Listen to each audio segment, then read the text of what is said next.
আজকে আলোচনা গুরুত্বপূর্ণ, কারণ আমার আপনার নিরাপত্তার বিষয়। রাজ্যের বিরোধী দলনেতার গাড়ি যদি ভেঙে চুরে গুড়িয়ে দেওয়া যায়, তার গাড়ির কাঁচ গুড়িয়ে দেওয়া যায়, তাহলে আমার আপনার মাথাও ফাটিয়ে দেওয়া যায় যদি আমরা রাজ্যের শাসকের বিরুদ্ধে কথা বলি। তাই আজকের আলোচনা গুরুত্বপূর্ণ, আমার আপনার প্রাণ বাঁচাতে গুরুত্বপূর্ণ, কারণ বিরোধী দলনেতা বলছেন তাকে মেরে ফেলার চক্রান্ত করা হয়েছিল। এই মুহূর্তে যারা রয়েছেন আমার সঙ্গে, প্রত্যেকের সঙ্গে আলাপ করাবো। সজল ঘোষ রয়েছেন বিজেপি মুখপাত্র, কেয়া ঘোষ রয়েছেন বিজেপি মুখপাত্র, মণিশঙ্কর চ্যাটার্জি রয়েছেন আইনজীবী তৃণমূলের সমর্থক, রাধামোহন রয় রয়েছেন আইনজীবী তৃণমূলকে সমর্থন করেন, সঞ্জয় শাস্ত্রী মহারাজ রয়েছেন প্রবক্তা হিন্দু জাগরণ মঞ্চ, নীলকান্ত ভট্টাচার্য রয়েছেন পড়ুয়া। আমি সজলদা, আমি প্রথমে বিজেপিকে দিয়ে শুরু করব এবং আমি সজলদাকে প্রশ্ন করব। সজল ঘোষ, আমার প্রশ্ন হচ্ছে, রাজ্যের বিরোধী দলনেতার উপর হামলা হলো, আক্রমণ হলো, লাঠি পাথর, তার গাড়ির কাঁচ ভেঙে দেওয়া হলো। আমি তো এর পরের দিন বেরোলে আমার মাথা ফাটিয়ে দেওয়া হতে পারে, আপনার হতে পারে। রাজ্যের সাধারণ মানুষের নিরাপত্তা কোথায়? বিরোধী দলনেতা যদি এই অবস্থা হয়, তাহলে মমতার গুন্ডারাজকে কাউন্টার করতে এই মুহূর্তে আমাদের তো আর কোনো উপায় নেই। পালিয়ে যাবো রাজ্য থেকে, কি করবো? না, আপনি বললেন আপনার মাথা ফাটিয়ে দেওয়া হতে পারে। কেন হতে পারে কেন? কদিন আগে তো দিয়েইছে। হ্যাঁ, তারপর আপনি বলছেন হতে পারে। দেখুন, পশ্চিমবঙ্গে কারোরই নিরাপত্তা নেই। আপনি যে মমতা ব্যানার্জির কথা বলছেন, যে মমতা ব্যানার্জির রাজত্ব, এই জাতীয় কথাবার্তা, মমতা ব্যানার্জিরও নিরাপত্তা নেই। কারণ মমতা ব্যানার্জিকেও আমরা দেখেছি বাড়িতে কেউ পুশ বিহাইন্ড করে দিয়েছিল, মাথা থেকে রক্ত ঝরঝর করে পড়ছে, সেই ছবি আমরা দেখেছি।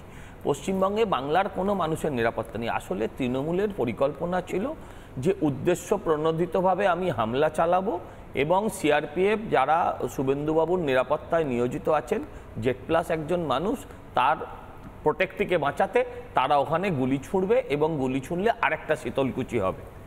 সেই ট্র্যাপে যে কোনোভাবেই হোক সিআরপিএফ পা দেয়নি। যেভাবে তারা গাড়ির কাঁচ ভেঙেছে, গাড়ির কাঁচটা কিন্তু সাধারণ গাড়ি ছিল না। এক্ষেত্রে শুভেন্দুবাবু আজকে যে গাড়িটা ব্যবহার করেছিলেন সেটা একটি বুলেট প্রুফ গাড়ি। সেই বুলেট প্রুফ গাড়ির যদি কাঁচ ভাঙতে পারে, মানে যেটা দিয়ে আঘাত করা হয়েছে that is more than bullet, তবেই সেই গাড়িটার কাঁচ ভাঙা সম্ভব হয়েছে।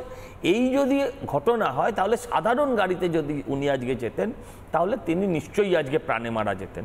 আমি বলি যে এটা মাথায় রাখতে হবে যে বিরোধী দলনেতা সাংবিধানিক পদ, একটা সাংবিধানিক পদটা প্রশাসনিক পদ, এই প্রশাসনিক পদটা ইকুইভ্যালেন্ট টু অলমোস্ট সিএম বা একজন ক্যাবিনেট মিনিস্টার, তার ওপর এই ধরনের হামলা, গণতন্ত্রের ওপর হামলা। এবং আমি আপনাদেরকে একটা কথা অত্যন্ত দ্বিধাহীন ভাষায় বলতে পারি, ইঞ্চিতে ইঞ্চিতে হিসেব হবে।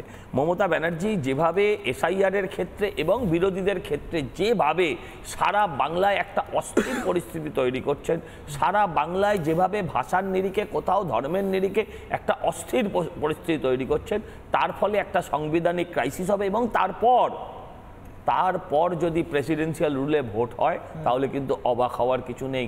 আর সেক্ষেত্রে মমতা ব্যানার্জি জানেন এই পরিস্থিতিকে অস্থির করে ভোট করার ফল যেটা হবে, যদি প্রেসিডেন্সিয়াল রুলে ভোট হয়, তাহলে মমতা ব্যানার্জির আর ফিরে আসার কোনো বিন্দুমাত্র সম্ভাবনা থাকবে না। এটাও কিন্তু তার জানা উচিত। নানা ধরনের কন্টেন্ট দেখার জন্য লাইক করুন, শেয়ার করুন আমাদের ফেসবুক পেজ, সাবস্ক্রাইব করুন আমাদের ইউটিউব চ্যানেল। পাশাপাশি অন্যান্য ব্রেকিং নিউজের জন্য অবশ্যই চোখ রাখুন রিপাবলিক বাংলায়।